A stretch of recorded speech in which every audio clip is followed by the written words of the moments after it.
আমি মোহাম্মদ সুলতান মাহমুদ আলমগীর, পরিসংখ্যান বিভাগ, বিরামপুর সরকারি কলেজ। প্রিয় ছাত্রছাত্রী, আজকে পরিসংখ্যান দ্বিতীয় পত্রের তৃতীয় অধ্যায় দৈবচলকের গাণিতিক প্রত্যাশা এর উপরে আমি পড়াবো। তোমাদের সবাইকে স্বাগত জানাচ্ছি। দেখো, স্লাইডে লেখা আছে গাণিতিক প্রত্যাশা।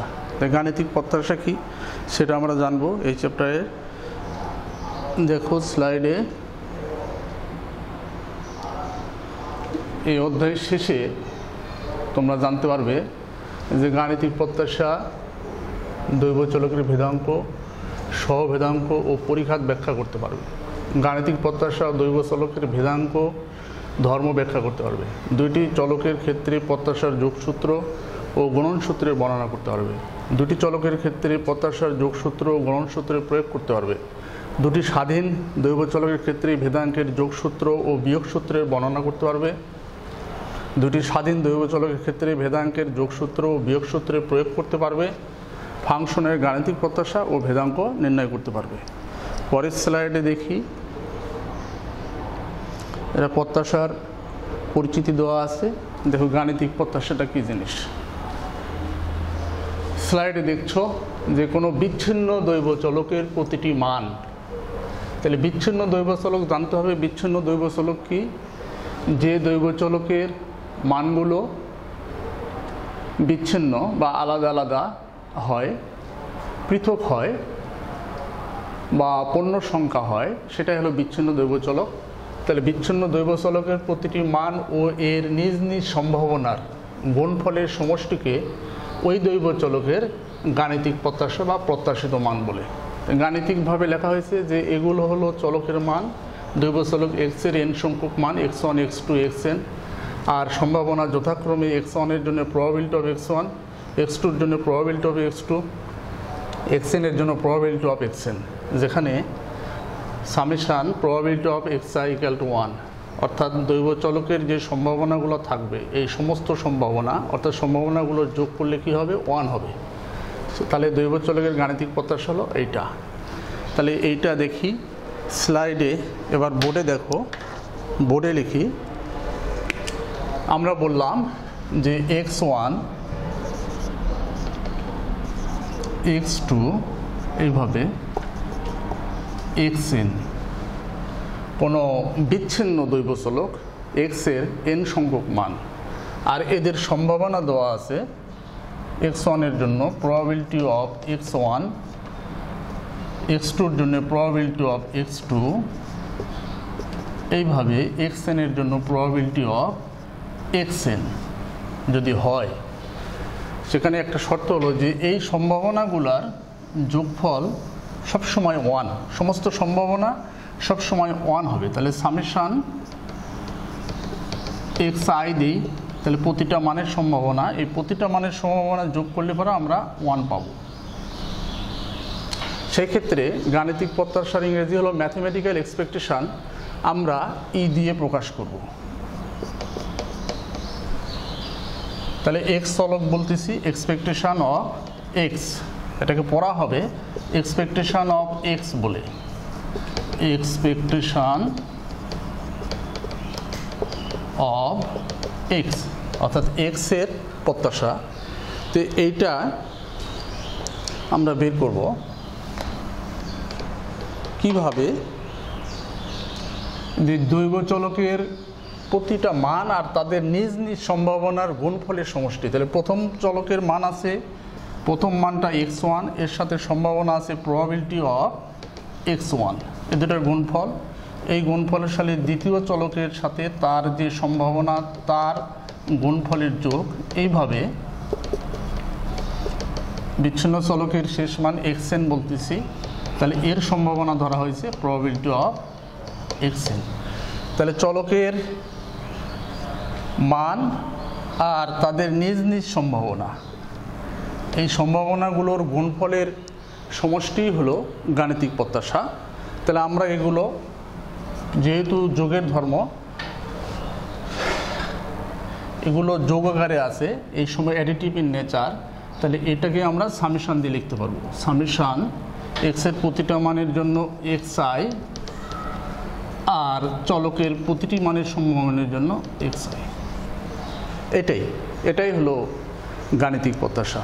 কোনো দৈব চলক যদি x হয় তাহলে সেই চলকের মানগুলো x1 x2 এভাবে xn, আর তাদের নিজ নিজ সম্ভাবনা x1 এর জন্য প্রবাবিলিটি অফ x1, x2 এর জন্য প্রবাবিলিটি অফ x2, xn এর জন্য প্রবাবিলিটি অফ xn।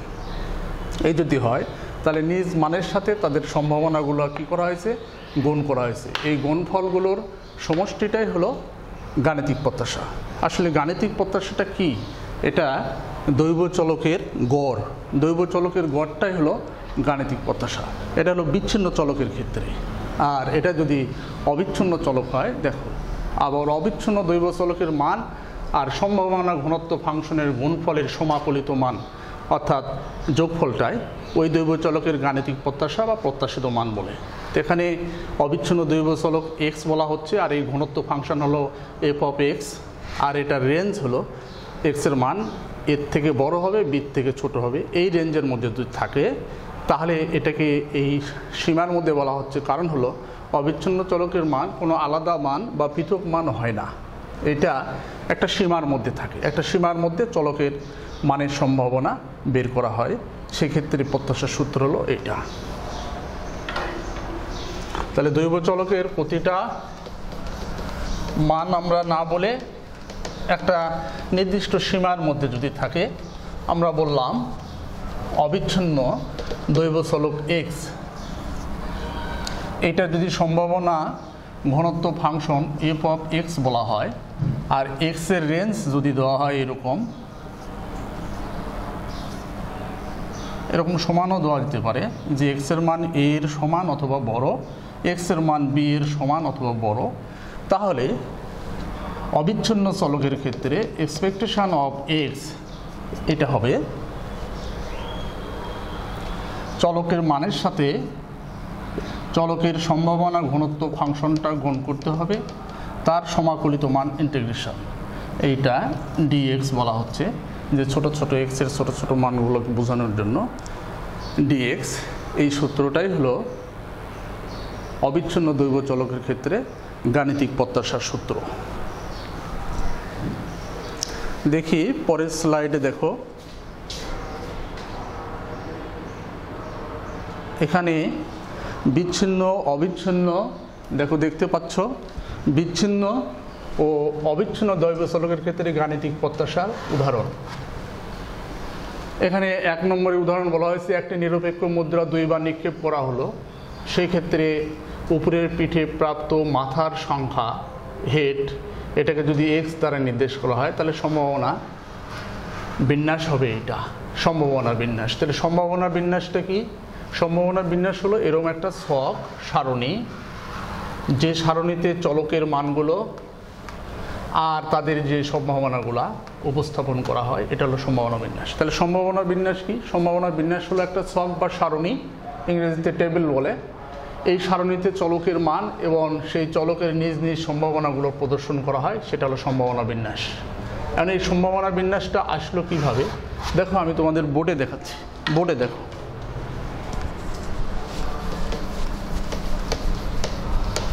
একটি মুদ্রা একবার নিক্ষেপের নমুনা ক্ষেত্র তোমরা জানো, দৈব পরীক্ষার সম্ভাব্য ফলাফলের সেটটাই হলো নমুনা ক্ষেত্র। তাহলে একটা মুদ্রা যদি দুইবার নিক্ষেপ করা হয়, সেক্ষেত্রে নমুনা ক্ষেত্র হবে হেড হেড, অর্থাৎ প্রথম মুদ্রা দ্বিতীয় মুদ্রা যদি হয়, প্রথম মুদ্রা তো হেড, দ্বিতীয় মুদ্রা তো হেড। প্রথম মুদ্রা যদি হেড হয় তাহলে দ্বিতীয় মুদ্রাতে টেল, প্রথম মুদ্রা যদি টেল হয় তাহলে দ্বিতীয় মুদ্রাতে হেড, প্রথম মুদ্রা যদি টেল হয় তাহলে দ্বিতীয় মুদ্রাতে টেল। এই হলো সম্ভাব্য ফলাফল। তাহলে দুটি মুদ্রা নিক্ষেপের এটা হলো নমুনা ক্ষেত্র। এখন বলা হচ্ছে যে আমরা মুদ্রা নিক্ষেপ করব, এই মুদ্রা নিক্ষেপে আমরা যে হেড পাবো, এই হেডের নির্দেশকারী চলক যদি এক্স হয়, আমরা বললাম ধরি এক্স একটি বিচ্ছিন্ন দৈব চলক। বিচ্ছিন্ন দৈব চলক যা হেডের সংখ্যা নির্দেশ করে।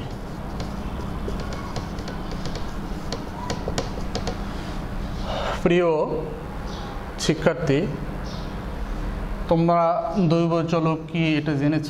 দৈব চলক হলো দৈব পরীক্ষার কোনো একটা ফলকে পরিমাপ করবে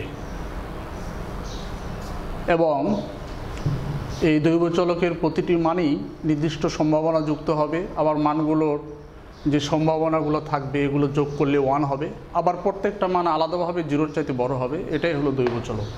তাহলে সেই ক্ষেত্রে আমরা সম্ভাবনা বিন্যাসটা পাবো একটা সারণী। সম্ভাবনা বিন্যাস হলো একটা সারণী যেখানে চলকের মান থাকবে আর তার সম্ভাবনা থাকবে।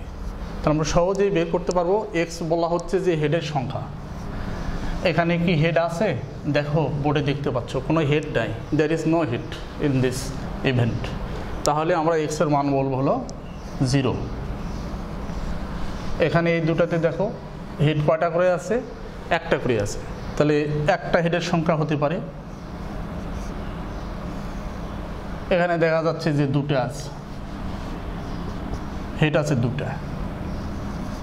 তাহলে চলকের মান পাওয়া গেল 0, 1, 2।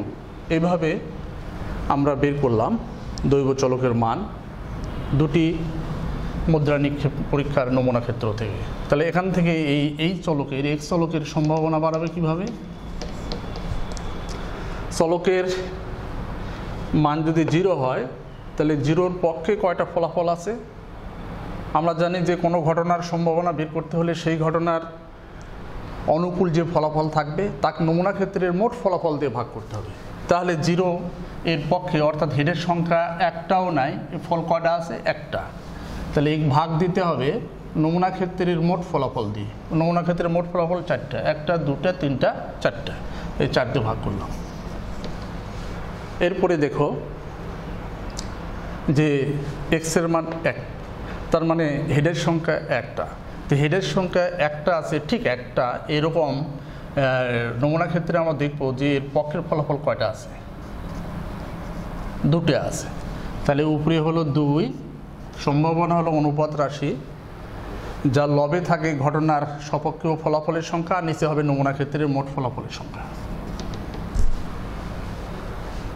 এক্সের মান 2 অর্থাৎ হেডের সংখ্যা 2, সেক্ষেত্রে আমরা দুটা নমুনা ক্ষেত্রে 2টা করে হেড পাচ্ছি। এরকম ফলাফল কয়টা আছে? একটা। আর মোট ফলাফল দিয়ে ভাগ, এটা হলো সম্ভাবনা বাড়ায়। এটা হলো সম্ভাবনা বিন্যাস। আশা করি বুঝতে পারছো। তে দৈব চলক হলে এরকম চলকের মানের প্রতিটা মান নির্দিষ্ট সম্ভাবনা যুক্ত হবে, আর এই মানগুলোর যদি আমরা যোগ করে দিই তাহলে কি হবে? 1 হবে। 1/4 প্লাস 2/4 প্লাস 1/4, অর্থাৎ যোগ করলে 1 হবে। সামেশন প্রবাবিলিটি অফ এক্স, এটা 1 হবে। দেখো 1/4, পরে হলো 2/4, পরে হলো 1/4। তো লসাগু করলে 4, 1, 2 প্লাস 1, তাহলে 4/4। তাহলে কাটে গেলে কত? 1। অর্থাৎ সমস্ত সম্ভাবনা সবসময় 1 হয়, এটা একটা বৈশিষ্ট্য। আর প্রতিটা মান, প্রতিটা সম্ভাবনা 1-এর 0-র চাইতে বড় হবে। এগুলো 0-র চাইতে বড়, 0-র চাইতে বড়, 0-র চাইতে বড়। 0 সরাসরি হলে তো সেটা অসম্ভব ঘটনা হবে। তাহলে এই ক্ষেত্রে আমরা গাণিতিক প্রত্যাশা, তার গাণিতিক প্রত্যাশা আমি কি বললাম? এটা দৈব চলকের গড়। আর অদৈব চলক হলে এক্সের জন্য কি লিখতাম? X bar. আর দৈব চলকের ক্ষেত্রে গড় আমরা লিখব এক্সপেকটেশন দিয়ে, সংক্ষেপে এক্সপেকটেশন অফ এক্স। সূত্র অনুযায়ী চলকের প্রতিটি মান আর তাদের সম্ভাবনার গুণফলগুলোর সমষ্টি। তাহলে প্রথম মান 0, এর সাথে সম্ভাবনা আছে 1/4। এরপরে দ্বিতীয় মান 1 আছে, সম্ভাবনা আছে 2/4। এইভাবে তৃতীয় মান আছে 2, এর সাথে সম্ভাবনা আছে 1/4।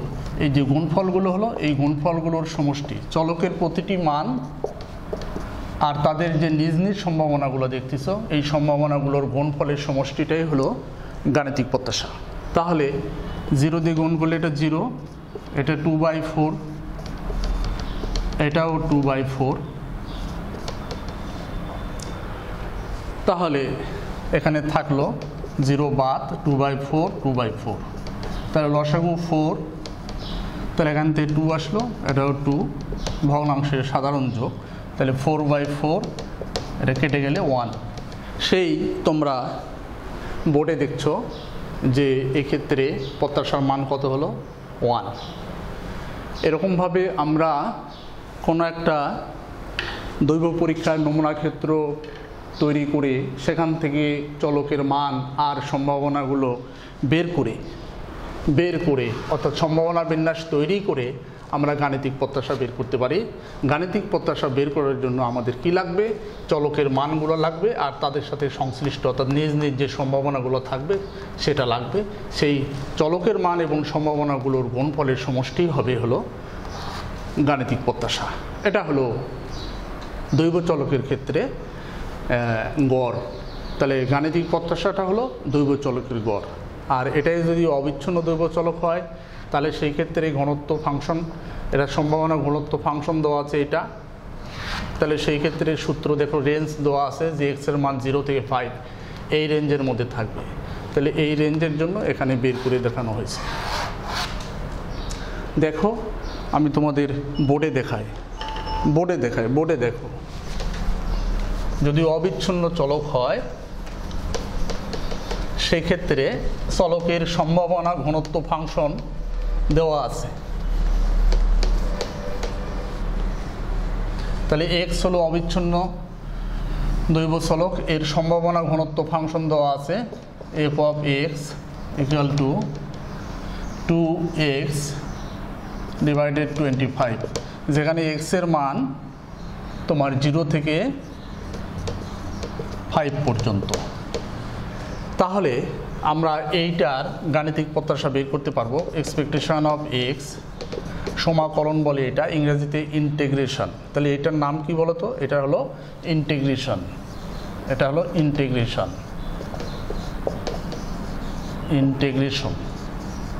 যোগকরণ।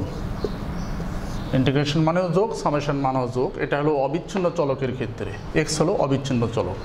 সেই ক্ষেত্রে আমরা কি বলছি যে চলকের মান আর সম্ভাবনা ঘনত্ব ফাংশনটা গুণ করে তার ছোট মানের জন্য আমরা dx ব্যবহার করব। এখন এটার মান বসায় দিলেই হবে। দেখো x, এটার মান আমরা জানি এটা 2x divided 25 dx। তাহলে x ছাড়া এখানে সামেশনের সামনে, তাহলে এখানে আমরা রেঞ্জটা দিব। এখানে x এর রেঞ্জ কি 0 থেকে 5, তাহলে এটা 0 থেকে 5 x এর মান এই রেঞ্জের মধ্যে এটা থাকলো। তাহলে এটা ক্যালকুলাস, ইনডিফিনিট ক্যালকুলাস। তো তোমাদের ক্যালকুলাস ওইভাবে করতে হবে না, এখানে জাস্ট এই অধ্যায়েই শুধু আছে তোমাদের পরিমিত বিন্যাস আছে। তোমাদের তো সংক্ষিপ্ত সিলেবাসে ওই চ্যাপ্টার নাই, এখানে আমি শিখাই দেবো, তাহলেই হবে। তাহলে এক্সপেকটেশন অফ এক্স যে কীভাবে করবা, এর সামনে এক্স ছাড়া চলক ছাড়া অন্য মানগুলো ধ্রুবক। তাহলে 2 divided 25 এটা বাইরে আসলো। তাহলে এখানে কি থাকলো? x দুটো গুণ করলে হবে x² আর dx। এইটা প্রিয় শিক্ষার্থী, এখান থেকে আমাদের কাজ করতে হবে রেঞ্জ দিবা 0 থেকে 5। আমরা এই সূত্র ব্যবহার করব, ইন্টিগ্রেশন xn dx, এই সূত্র ব্যবহার করব। তো এই সূত্র অনুযায়ী নিয়ম হলো যে চলকের মানের উপর যে পাওয়ার থাকে সেই পাওয়ারের সাথে 1 যোগ করতে হবে, যোগ করে যে পাওয়ারটা হলো সেই পাওয়ারটা দিয়েই ভাগ, এভাবে করতে হবে। এখানে প্লাস সি, এই সি দিতে হবে না, এইটা তোমরা ব্যবহার করবো এটা। তাহলে এখানে দেখো কি হচ্ছে 2 divided 25, তাহলে এক্স আছে, এক্সের সাথে 1 যোগ করলে 2 পাওয়ারের সাথে 1 যোগ করলে 3 হবে। এই চেহারাটাই নামালাম, এটা কাজ শেষ হয়ে গেল, ইন্টিগ্রেশনের কাজ। এখানে এক্সের যে রেঞ্জ আছে, এই ছোটোটা হলো নিচে আর এই বড়টা আপার লিমিটটা হলো উপরে। এগুলো হলো এক্সের মান 0 থেকে 5 পর্যন্ত। তাহলে 2 divided 25, দেখো এখানে কি অবস্থা হচ্ছে। তাহলে এক্স যোগ করলে 3 পাওয়ার নিচে 3, এখন এক্স এই দুটা রেঞ্জ নেবে, তাহলে 2/25 এটা থাকলো। তাহলে এখানে কি হচ্ছে দেখো, এক্সের মান যদি আমি বড়টা নিবা তাহলে 5 যদি দিই, তাহলে 5-এর উপর কিউব, নিচে 3 আছে, আর এটা হলো সূত্রের মাইনাস। আমরা যখন নিচের লিমিটটা বসাবো তখন মাইনাস দিব, মাইনাস দিলে পারা এক্স এই মানটা নেবে, এক্স হলো 0, 0-এর উপরে 3 পাওয়ার, নিচে 3। এই আমাদের কাজ শেষ। শুধু এই একটা সূত্র ব্যবহার করি এখানে হয়ে যাচ্ছে, কাজেই কোনো রকম দুশ্চিন্তার কিছু নেই, আমাদের ওই রকমভাবে ক্যালকুলাস করতে হবে না।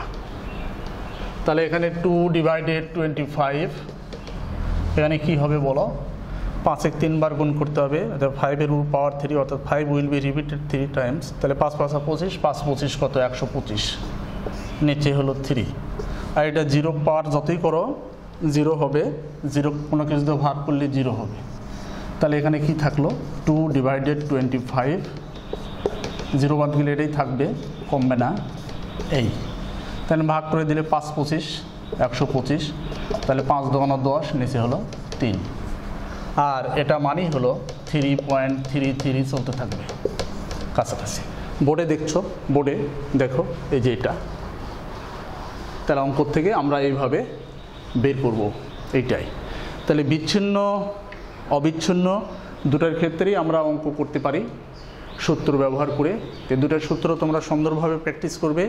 যদি এক্স বিচ্ছিন্ন দৈবক চলক হয় তাহলে তার প্রত্যাশা কী, এক্সপেকটেশন অফ এক্সটা কী, এই যে সূত্রটা দেখছো এটা মনে রাখবা। আর যদি অবিচ্ছিন্ন চলক হয় তাহলে এই সূত্র, এখানে শুধু রেঞ্জটা দেবে, এখানে লোয়ার লিমিটটা দিবে নিম্ন সীমা অর্থাৎ ছোটো মানটা, আর এটা হলো বড়ো মানটা আপার লিমিট। এটা দিয়ে এটার মান জানা থাকবে, এটার মান জানা না থাকলে করতে পারবে না। এইভাবে আমরা বিচ্ছিন্ন অবিচ্ছিন্ন উভয় চলকের ক্ষেত্রেই প্রত্যাশার মান বের করতে পারবো। তাহলে গাণিতিক প্রত্যাশাটা আসলে কি, এটা হলো গড়, দৈব চলকের গড়। দেখো বোর্ডে দেখো, আমরা যদি অদৈব চলকের কথা বলি, ধরো এক্স চলকের n সংখ্যক মান আছে, x1 x2 এইভাবে xn, আর এর যদি গণসংখ্যা বলি f1 f2 এরকম ... fn, তাহলে x বারটা কীভাবে শিখছিলে, চলকের যে মানগুলো আছে এই মানগুলোর সমষ্টি, চলকের মান এবং গণসংখ্যার সমষ্টি, তাহলে সামেশান f/xi/n, এই সূত্র। আর এটাই যদি তোমার দৈব চলক হয়, বিচ্ছিন্ন দৈব চলকের কথাই বলতেছি, যদি হয় তাহলে এটার জন্য সম্ভাবনা কি, probability of x1, probability of x2, এইভাবে প্রবাবিলিটি অফ xn। তাহলে গণসংখ্যাটাই এখানে আমরা গণসংখ্যার পরিবর্তে কী নিছি, সম্ভাবনা নিছি, সম্ভাবনা নিছি। তা আমরা যদি এক্সপেকটেশন অফ এক্স বের করি, আমরা এখান থেকেই যদি সম্ভাবনা বের করি, তাহলে এখান থেকে আমরা কি লিখছিলাম, এক্সপেকটেশন অফ এক্স। তাহলে দেখা গেছে যে চলকের প্রতিটি মান অর্থাৎ x1 এর সাথে প্রবাবিলিটি অফ x1 যোগ x2-র সাথে প্রবাবিলিটি অফ x2, সম্ভাবনা আর চলক মানের গুণফলের সমষ্টি, এইভাবে। তাহলে xn প্রবাবিলিটি অফ xn, এরকম হলে এটা লেখা যাবে। তাহলে আমরা এই উপরের এই যে ঘটনাটা, এটাকে আমরা যদি প্রবাবিলিটিতে দাঁড় করাই তাহলে কি হবে, তাহলে আমরা যদি এইটার প্রবাবিলিটি লিখি যে প্রবাবিলিটি অফ x1, তাহলে কি হবে, তাহলে এর পক্ষের গণসংখ্যা কি আছে, f1, আর এইগুলা f1 f2 ... fn, এগুলো মোট গণসংখ্যা, এগুলো সামেশান f/, যদি ক্যাপিটাল N ধরা হয় তাহলে কি দিয়ে ভাগ হবে, n দিয়ে ভাগ, এটা। তাহলে এটার জন্য প্রবাবিলিটি অফ x2, তাহলে এর পক্ষে আছে হলো f2 আর মোট আছে হলো n, এইভাবে প্রবাবিলিটি অফ xn যদি বের করি তাহলে এর পক্ষের ফলাফল আছে fn, নিচে হলো n, এটা। এখন আমরা এটা থাক, তাহলে আমরা যদি গড় করি এটার ক্ষেত্রে, এই ক্ষেত্রে এক্স বারে বলা হয়েছে যে summation A pi x I, summation A pi x I, তো অর্থাৎ চলকমানের সাথে চলকের গণসংখ্যা গুণ করতে হবে, এটা একটা। এখানে আমরা এন দিয়ে দিই,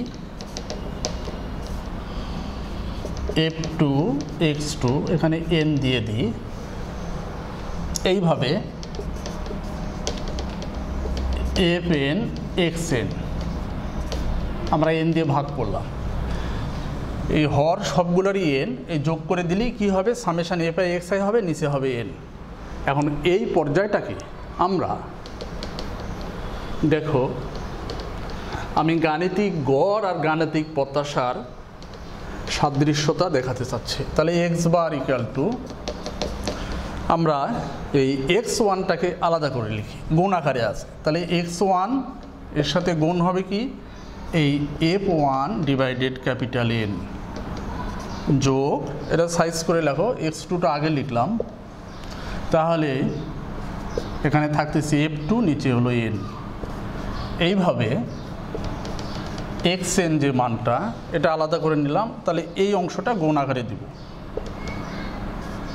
fn ডিভাইডেড n। এখন খুব সহজেই আমরা দেখাতে পারি যে এইটা দেখো উপরে লিখে রাখছি, এই যে এটা f1 ডিভাইডেড n মানে কি, প্রবাবিলিটি অফ x1। তাহলে আমরা x1 এটার জন্য পেলাম প্রবাবিলিটি অফ x1। অনুরূপভাবে এটার মান আমরা এই যে এখানে রাখছি, তাহলে এটার পরিবর্তে এটা লিখতে পারবো, তাহলে x2 প্রবাবিলিটি অফ x2। এইভাবে xn, আর এটার জন্য কি লিখবো, প্রবাবিলিটি অফ xn। দেখো প্রিয় ছাত্রছাত্রী, তোমরা একটু খেয়াল করো, তাহলে এইটা দেখো, এইটা আমরা এখানে পেয়ে গেছি, তাহলে এটার পরিবর্তে কি লিখবো, এক্সপেকটেশন অফ এক্স। তাহলে গাণিতিক গড় অদৈব চলকের ক্ষেত্রে গাণিতিক গড় এক্স বার, আর দৈব চলকের ক্ষেত্রে হলো এক্সপেকটেশন অফ এক্স, দুটো আসলে একই। দৈব চলকের ক্ষেত্রে আমরা বলবো গাণিতিক প্রত্যাশা, অদৈব চলকের ক্ষেত্রে বলবো গাণিতিক গড় এক্স বার। দুটো এইভাবে সিমিলারিটি দেখানো যায়। তো তোমরা গাণিতিক প্রত্যাশার সংজ্ঞা হলো, সূত্র হলো, তোমরা দৈব চলকের ভেদাঙ্কের সংজ্ঞা, সূত্র, তাত্ত্বিক সূত্র, প্রায়োগিক সূত্র, দৈব চলকের যে গাণিতিক প্রত্যাশা সেগুলোর ধর্ম, দৈব চলকের ভেদাঙ্কের ধর্ম, সহভেদাঙ্ক এবং সেগুলোর প্রমাণ সহ দেখবে। আমি সামনের ক্লাসে আশা রাখছি সেগুলো তোমাদের বিস্তারিত পড়াবো। আজকে এ পর্যন্তই। তোমাদের ভালো কামনা করে, সকল ভালো কামনা করে স্বাগত জানাচ্ছি। ভালো থেকো, সুন্দরভাবে পড়ালেখা করো। খোদা হাফেজ।